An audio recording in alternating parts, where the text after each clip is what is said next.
There's been a lot of increased violence in Israel and the Palestinian territories of late. And the White House has now said that a two-state solution probably won't be possible during the rest of President Obama's tenure. I'm curious, do you believe that Israel bears some responsibility for the peace process being stalled for so many years now? Look, I think there is. I've been to Israel a couple of times over the course of the past couple of years. The loss of life, whether that's in Jerusalem and Tel Aviv and other communities around Israel or the West Bank, is absolutely tragic. And I was at a celebration, memorial service of sorts for Richard Lakin, one of the victims of recent violence in Jerusalem. He was in his mid-70s, was on a bus and was stabbed and shot, and had roots here in Newton.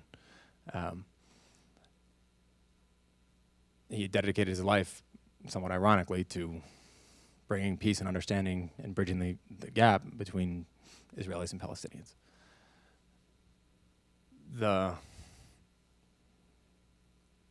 I believe wholeheartedly that the only way this violence stops is when we get to a two-state solution that is recognized by Israel, by Palestinian government, and by the rest of the world. The United States, I believe, has an obligation to continue to do all it can in order to bring those sides together. It's, yes, on the one hand, a challenging time.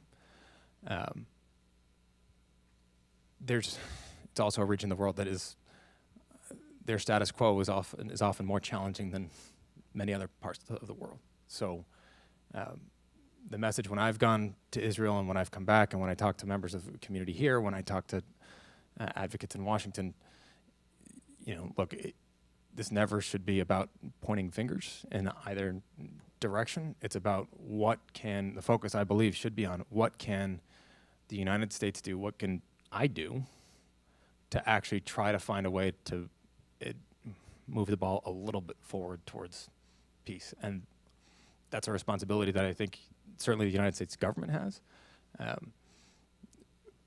as well as Israelis and as well as Palestinians and as well as their governments, right? Yeah, and not to belabor the point, but some say that continued Israeli settlement activity is a barrier to the continued peace process. I'm wondering whether you believe that to be true. And the violent attacks orchestrated in Jerusalem are going to be a barrier to the peace process too, right? So, again, I don't think pointing fingers in one direction or another is actually helpful to getting us there. Long-standing U.S. policy has been and is against the continued use of settlements, right?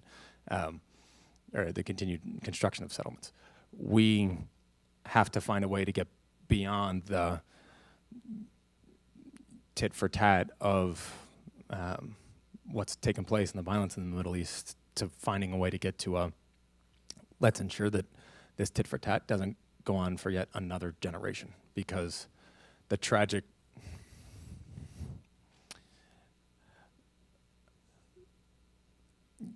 we had at that memorial service a video from Richard Lakin's son, and I believe he mentioned his young children, so his grandkids.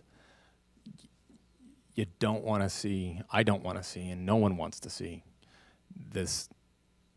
another round of violence that transpires so that another set of grandkids is talking about that loss and destruction.